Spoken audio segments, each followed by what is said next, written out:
Well, hello everyone. We are out here in Berea on Christmas Eve day. So Merry Christmas to all of you, and thank you so much for being with us all season long. We really do appreciate it. Lots of stuff going on out here in Berea today, not the least of which, of course, is Brian Hoyer is still not practicing today. Today's the first day of real install for the Ravens game. Connor Shaw taking those first team reps, and the way it looks right now, Tom, I think he's probably going to end up starting the game. Yeah, I do too. You know, Brian, we had a chance to speak to Brian on Tuesday.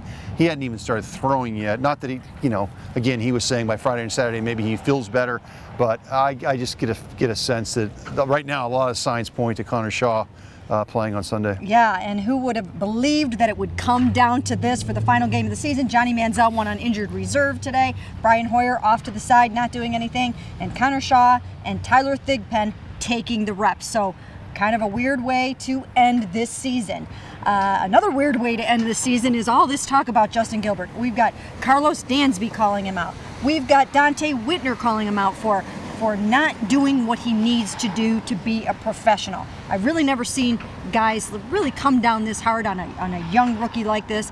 Mike Pettine says he's all for it. What do you make of all this, Tom? I agree with you, Mary Kay. I've bounced around and covered different pro sports, and I don't remember a young guy just creating so much animosity is too strong of a word, but guys really on him. And I thought one of the things that was really interesting today that Pettine said was, look, this isn't about his ability. This isn't that he's missing a lot of plays. It goes beyond that.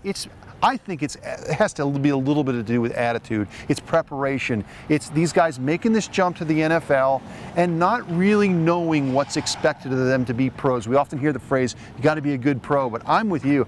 I don't remember teammates coming down quite this hard, at least publicly, on a player. Well, you know what? It's your number 8 overall pick in the NFL, and really, he hasn't been able to start any games this year. He hasn't been able to really contribute.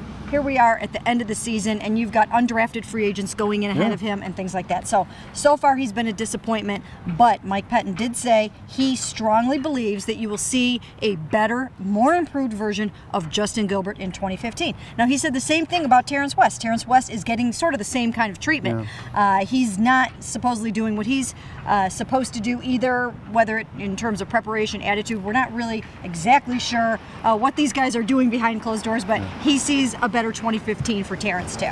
Yeah, again, we saw flashes of Terrence West this year. Look, this guy had a couple of 100-yard games, so you're not going to give up on him. Although I think Mike Pettine has been is more critical of Terrence at times than of Justin.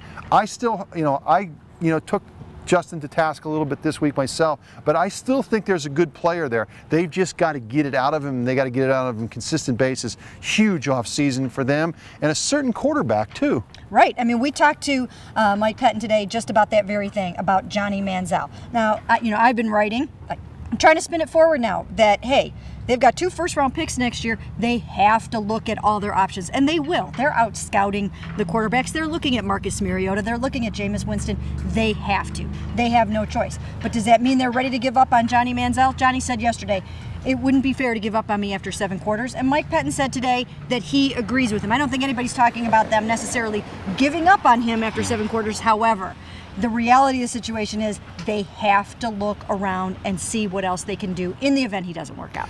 Yeah, and again, I've contended all along, this is one of the reasons they had to play him at the end of the season to see what they had. They had to see what they have, and this was good for them. This was good for them, and it was good for Johnny, because I think Johnny realizes how much more work he needs to do to get to the level where he can be, a competent NFL quarterback, and the bar has been set pretty low so far. We tried to tell him, didn't we, Tom?